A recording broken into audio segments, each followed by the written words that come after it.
tal-Spiritu Santu. Amen. Il-grazzja ta' Sidna Ġesu Kristu l-imħabba ta' Alla u l-għaqda fl-Spiritu Santu tkun magħkom il-koll. L-odwa tajba lil kulħadd, jiena Fader David Borċ minn Ħażabbar, il-kappellan tal-parroċċja tal-Madonna tal-Urt Raħal Ġdid. Hekk illum ġejtaw fi ħdan Omna Marija biex nirringrazzja ta' dak kollu li tagħmel miegħi. Hekk kif ukoll ninaqat magħkom għal din l-Ewkaristija fejn il-liturġija qed issejħilna biex nirċievu l-kelma ta' Alla u anke nħarsuha. Huwa dan illi għamilna ħenjin quddiem Alla. Għalhekk xieraq illi nirċievu dan il-messaġġ anke b'ċerta ndiema billi nduru lejn il-mulej u fil-bidu ta' din il-quddiesa fis-skit ta' qalbna hekk aħna nitolbuh maħfra taħtijietna. Nistqar l-Alla li jista' kollox u lilkom ħuti li jiena dnibt ħafna bil-ħsieb, bil-kliem, bil-emil, billi ħallejt dmirijieti, ħtija tiegħi, bl-akbar ħtija tiegħi. Għalhekk nitlob l-imqazza Marija dejjem Verġni, l-anġli u l-qaddisin kollha u lilkom ħuti biex titolbu għalija il-mulej Alla tagħna. Eħenna lina Alla li jista' kollox jaħfrinna dnubietna u jwassalna għal ħajja ta' dejjem. Mulej ħniena, Kristu ħniena, mulej ħniena. Illum qegħdin nofru l-Ewkaristija għar-Ruħ Leli Gawċi u l-erwieħ tal-familja tiegħu. Nitolbu. Aħna u nagħtu ġieħ lill-Verġni Mqazza Marija fit-tifkira glorjuża tagħha għamel mulej li bit-talb tagħha għalina aħna wkoll jistħoq ilna nieħdu mill-milja tal-grazzja tiegħek. Bibnek Ġesu Kristu Sidna li hu Alla u li miegħek jgħixu jsaltan flimkien mal-Ispirtu Santu għal dejjem ta' dejjem.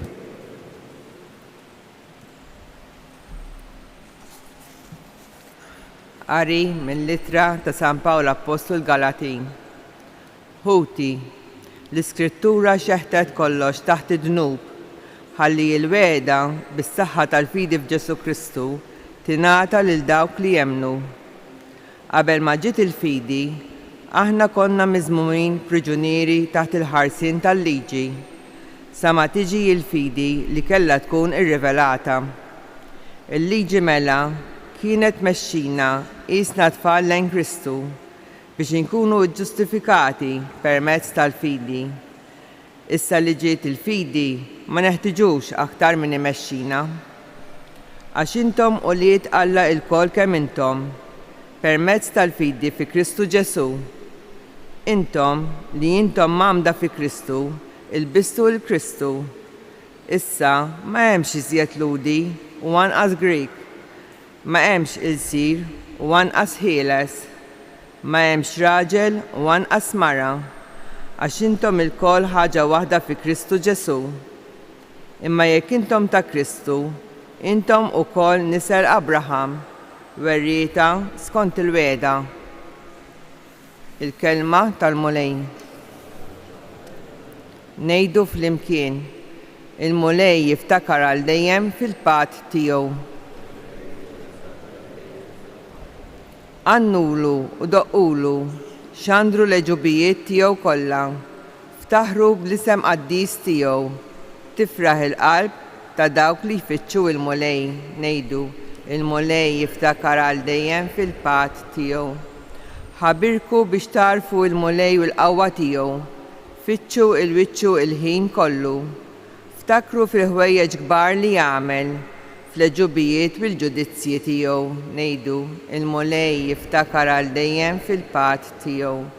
Nisel Abraham, il-qaddej tiegħu, u lied Ġakob, il-maħtur tiegħu, Jahwe u Alla tagħna, mal-art kollha il-ġudizzji tiegħu.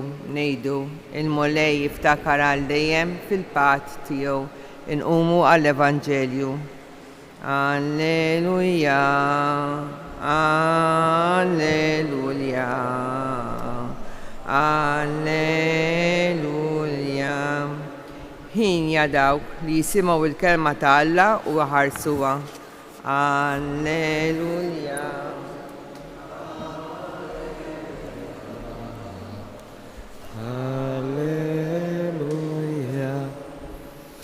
Il-mulej ma'kom.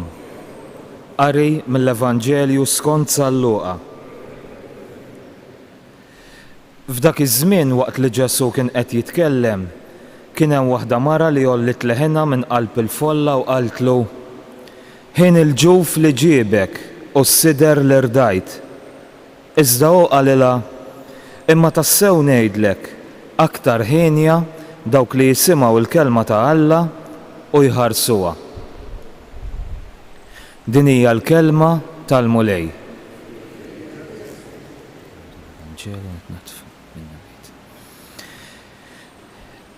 Il-Vanġelu li qed jaslinna llum ipoġġilna qudiemna episodju fejn kien hemm din il-mara illi kienet qed tammira dak kollu li kien qed jagħmel Ġesu l-mod kif kien jgħix. Ekku dan ressaqa biex ukoll itija triq kif tista' ukoll tgħix din il-ħajja hi. Hekk aħna mhux biżżejjed illi kuljum immorru l-quddies, ngħixu ħajja tajba, nagħmluha ma' minnu tajjeb, hekk inħarsu lejn il-qaddisin bħala eżempji tagħna, ikonna bżonn illi nirċievu l-kelma u ngħixuha fil-konkret. Għax inkella il-bidla ma sseħħx. Għal dik qed jirreferu l-mulej meta jgħid ħenjin intom. Mhuwiex biżżejjed aħna li rċevejna il-fidi nisranija illi ngħixu f'pajjiż illi kien jissapportja b'xi mod din il-fidi, għandna bżonn il-pass tagħna. Ekku bħala eżempju, hekk nara eżempju tajjeb il-ħajja ta' Sant Wistin. Sant Wistin, ommu Santa Monika kienet resqitu lejn il-fidi nisranija, rabbietu fiha, imma meta kiber beda jsegwi ħafna filosofiji u ideoloġiji u mexa wara ħafna ġibdiet minn tad-dinja, imma kellu bżonn dak il-mument illi jirċievi l-kelma u jassorbiha, jimmedita. Hekk darba minnhom kien qiegħed f'post f'Milan fejn dan sema leħen jgħidlu aqbad u aqra. U dan qabad il-kelma ta' Alla u kien hekk il-kelma kienet waslitlu fuq waħda mill-littri ta' San Pawl lir-Rumani. Hekk u tant laqtitu din il-kelma illi mbagħad minn hemm bdiet il-mixja tal-konverżjoni tiegħu. Aħna għandna bżonn din il-laqa personali ma' Ġesu, mal-kelma tiegħu u inħalluha timbuttana biex ngħixu dan il-Vanġelu. Hekk kif ġara lil Sant Wistin qed jiġri wkoll il-ħafna insara mamdin. Ħafna rċevew il-fidi imma qed jitbedu minnha, qed jimxu mill-kurrenti tad-dinja. Dan jinkludi lilna wkoll, anke lilna l-qassisin. Jien nista' nippritka ħafna imma jekk il-kelma ma nirċevejix, ma nimmeditax fuqha ta' kuljum u inħalliha timbuttani biex ngħixha fil-konkret, ma nasal qatt biex inkun dak il-ħieni illi qed isemmi l-mulej fil-Vanġelu. Għalhekk ejjew nilqgħu din il-kelma, din l-aħbar li qed taslinna llum, infittxu illi nilqgħu din il-kelma ta' Alla u nħarsuha billi ngħixuha fil-konkret tal-ħajja tagħna. Nirringrazzjaw lil mulej ta' din il-kelma li jagħtina li tagħtina l-ħajja u nitolbuh biex aħna nilqgħu il-grazzi kollha illi jibatilna ma' din il-kelma li taslinna. U dan nagħmluh bi Kristus Sidna. Amen. Umu bil-wifqa biex irresqu it-talbiet tagħna.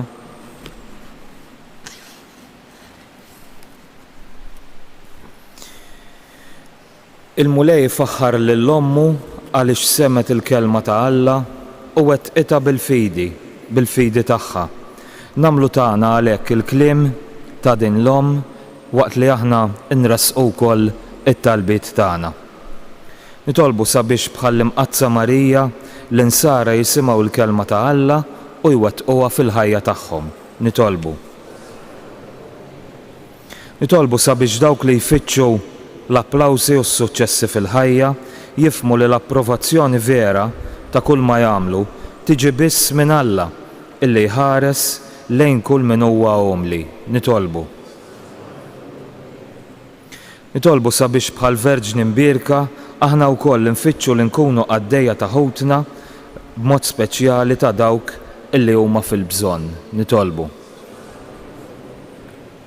Inresqu wkoll it-talbiet ta' dawk li qed isegwu din il-quddiesa permezz tat-televiżjoni, inresqu quddiem il-mulej it-talb tagħhom waqt li aħna nresqu wkoll it-talb tagħna u nitolbu lill-mulej biex iroddilna skont il-providenza tiegħu waqt li nilqgħu il-kelma tiegħu ta' kuljum. Nitolbu. Nitolbu sabiex l-om ta' Alla tkompli tkun meqjuma bħala om il-Knisja u imitata wkoll fil-mixja tagħha ta' fidi. Nitolbu. Nitolbuk mulej biex tħares bħarsa ta' ħniena lejn il-qaddejja tiegħek dawk li għaddew għal-ħajja ta' dejjem, mod speċjali għar-ruħ Leli Gawċi u l-erwieħ tal-familja tiegħu. Nitolbu. Nitolbuk mulej għal kull Muhammed, għal dawk kollha illi rċevew il-fidi nisranija. Nitolbuk biex tagħtihom il-grazzja illi jasal mument f'ħajjithom illi jilqgħu tassew il-kelma tiegħek u jgħixuha fil-konkret tal-ħajja ta' kuljum. Nitolbu. Sa fiskiet irresqu t-talba personali tagħna.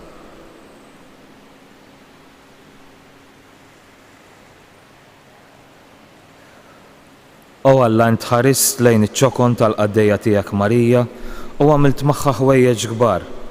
Għamel li bit-talb tagħha għalina aħna wkoll ikun jisħoq ilna nieħdu mill-milja tal-grazzja tiegħek fil-waqt li nsellmula. Sliem għalik Marija, bil-grazzja mimlija, il-mulej miegħek. Imbirka inti fost in-nisa, mbierek il-frott tal-ġuf tiegħek Ġesu. Qaddisa Marija Omm Alla, tlob għalina mitinbin, issa u fis-sija tal-mewt tagħna. Amen. Dan nitolbuh bi Kristus Sidna.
Itolbu ħuti biex dan is-sagrifiċċju tiegħu tagħkom ikun jogħġob lil Alla il-Missier li jista' kollox.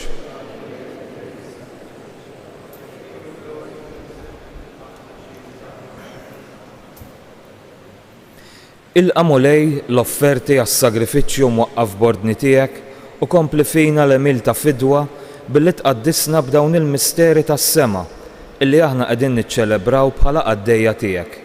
Bi Kristus Sidna. Il-mulej magħkom. Nerfaw qlubna l fuq. U niżoħħajr lill-mulej Alla tagħna. Sewwa xieraq tassew mulej Missier Qaddis Alla ta' dejjem illi tista' kollox, tajjeb u taġid għas-salvazzjoni tagħna, illi dejjem ukollhom kien irroddulek ħajr. Għad li xejn ma teħtieġ it-tifħir tagħna, inti jogħġbok tagħtina l-grazzja biex minn qalbna nroddulek ħajr. Għax jekk il-ġieħ li nagħtuk ma jżidlek xejn fik innifsek, imma lilna jiswienna għas-salvazzjoni bi Kristu Sidna. Għalhekk nissieħbu mal-qtajja tal-anġli u b'ferħ kbir infaħruk u ntennulek Qaddis, Qaddis, Qaddis, mulej Alla tal-eżerċti, is-smewit u l-art mimlija bil-glorja tiegħek, Osanna fil-ola tas-smewit, bierek minn ġej f'isem il-mulej, Osanna fil-ola tas-smewit. Qaddis tas-sew int mulej, inti l-għajn ta' kull qdusija. Qaddes għalhekk nitolbuk mulej dawn l-offerti bil-barka tal-Ispirtu tiegħek biex isiru għalina l-ġisem u d-demm ta' Sidna Ġesu Kristu, illi meta kien se jingħata biex minn rajh ibati ħal-ħobs, ratt il-ħajr, qasam, tal id-dixxipli tiegħu qal: ħudu u kulu l-kol minn dan, għax dan huwa ġismi illi jingħata għalikom.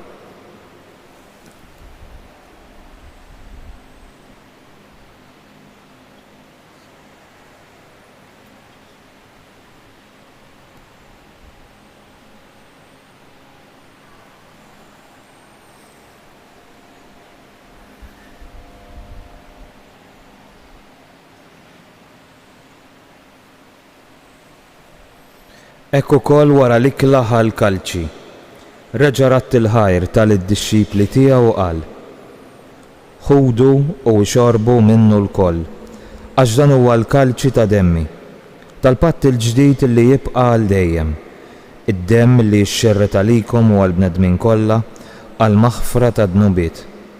Għamlu dan b'tifkira tiegħi.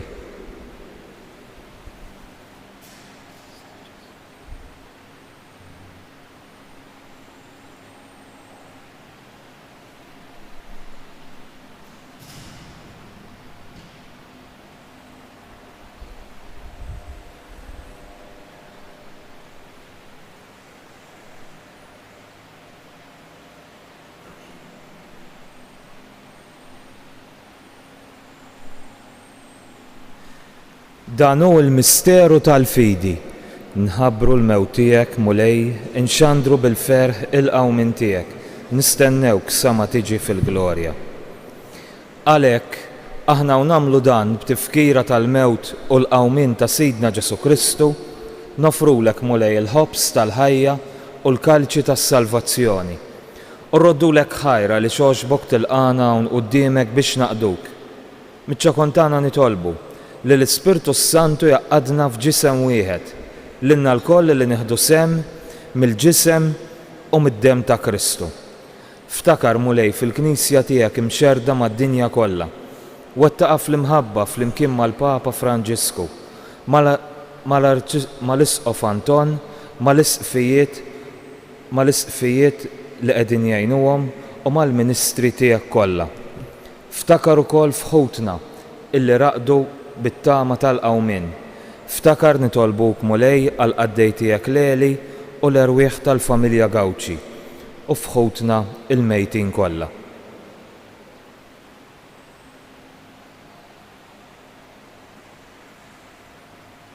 Daħħalhom quddiemek mulej fid-dawl tas-sebħ tiegħek. Ħenna lina l-koll nitolbuk. Għatilna wkoll il-wirt tal-ħajja ta' dejjem flimkien mal-Verġni Mqazza u Malla Marija, mar-raġel tagħha San Ġusepp, mal-Apostlu mal-qaddisin kollha illi jgħixu fil-ħbiberija tiegħek sa mill-bidu tad-dinja, għamel li magħhom infaħruk u nsebħuk b'Ġesu Kristu ibnek. Bi Kristu, ma' Kristu, fi Kristu, jingħata lilek Alla missier li tista' kollox, flimkien mal-Ispirtu Santu, kull ġieħu glorja għal dejjem ta' dejjem. Ejjew nitolbu kif għallimna u ridna nagħmlu li bentalla għas-salvazzjoni tagħna. Missierna li inti fis-smewwiet jitqaddes ismek, tiġi saltnatek, ikun li trid int kif is-sema hekk da fl-art. ħobżna ta' kuljum għatina llum, aħfrinna dnubietna bħalma naħfru lil minuħati għalina, u la ddaħħalniex fit-tiġrib, iżda ħlisna mid-deni. Eħlisna nitolbuk mulej, eħlisna minn kull deni. Għatina fit-tieba u fil-ħnena tiegħek il-paċi fi żmienna. Mulej għatina l-paċi fejn hemm il-gwerra. Bierek il-familji tagħna bil-preżenza tiegħek biex inkunu ħilsa dejjem mid-dnub u mħarsa wkoll minn kull inkwiet. Aħna nistennew u nittamaw ilena u l-miġja tas-Salvatur tagħna Ġesu Kristu. Mulej Ġesu Kristu li qed lill-apostli tiegħek inħallilkom il-paċi u nagħtikom il-paċi tiegħi. La tħares mulej lejn dnubietna, iżda ħares lejn il-fidi illi għandha fik il-Knisja tiegħek. Għatija mulej slimu l-aqda li trid fiha. Inti li tgħixu s-saltan għal dejjem ta' dejjem. Il-paċi tal-mulej tkun dejjem magħkom. Għatu l-paċi lil xulxin.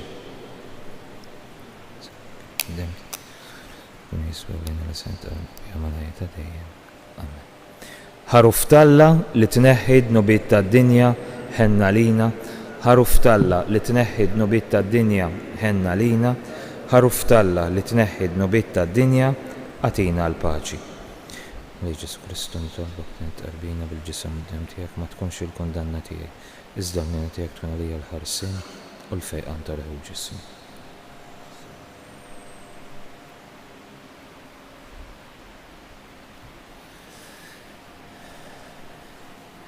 Dan u l-ħaruf talla, dan huwa l-mulej Ġesu li aħna nemnu li bħalissa jinsab fostna u qed isejħilna biex nilqgħu l-kelma tiegħu u nħarsuha, ngħixuha fil-ħajja ta' kuljum. Dan hu dak li jneħħi d-nubiet tad-dinja. Ħenjin dawk li huma mistiedna għal din l-ikla tal-ħaruf. Mulej ma jistoqlix li tħol taħt is-saqf tiegħu, żdej biskema il-ġisem d-dem ta' Kristu. Ħarsuni għal-ħajja tal-ejja. Amen.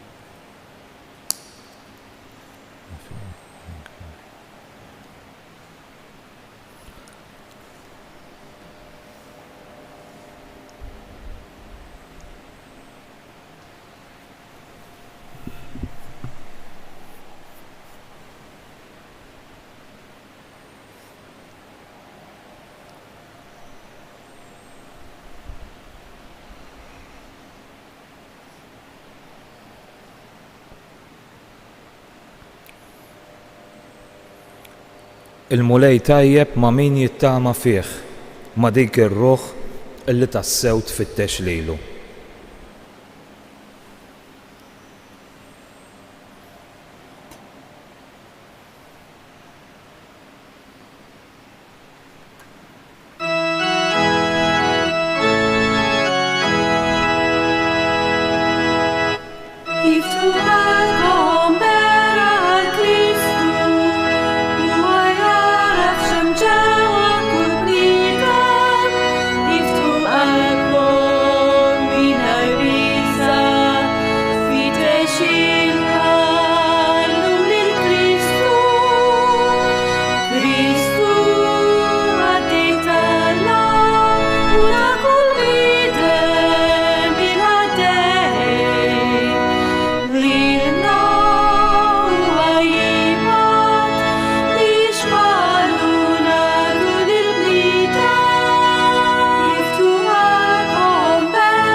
Nirringrazzjaw lil mulej tal-li ġi ġewwa fina, tal-li tana din il-grazzja, illi wara li waslinna l-kelma tiegħu irċevejnieh b'mod sħiħ fl-Ewkaristija.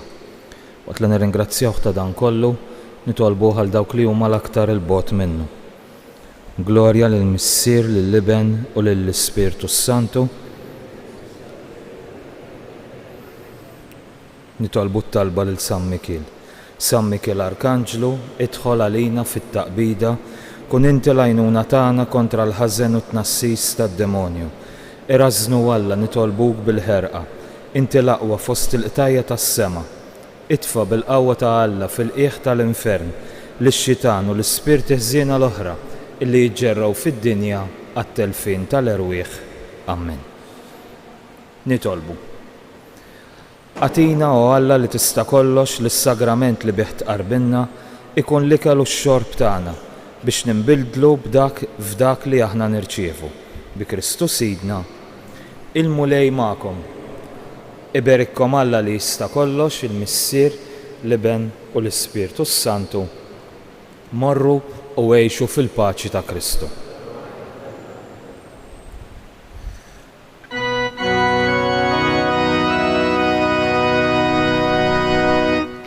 Madonna